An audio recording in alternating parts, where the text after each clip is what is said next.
Good day and welcome. I'll be answering JAMB 2020 Physics Past Question 16. Which of the following has the shortest wavelength?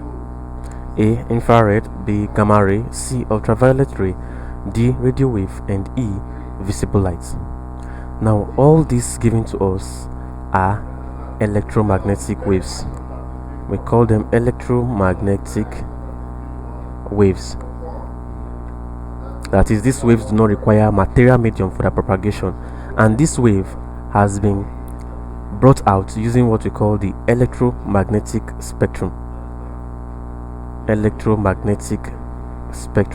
Now, according to this electromagnetic spectrum, or based on the electromagnetic spectrum, the wave here that has the shortest wavelength is the gamma rays.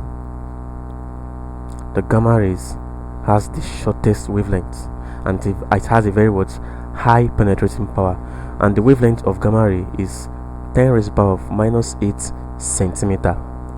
Now, according to electromagnetic spectrum, also the wave with the longest or the largest wavelength is the radio wave, or what we call the TV wave. Radio or TV wave have the longest wavelengths of 10 raised to the power of 4 centimeters. So the answer to this question is option B, gamma rays. It has the lowest or the shortest wavelength, which is 10 raised to the power of -8 centimeter. So option B is the correct answer to this question. Thank you, and you should subscribe to the channel for more videos and past questions.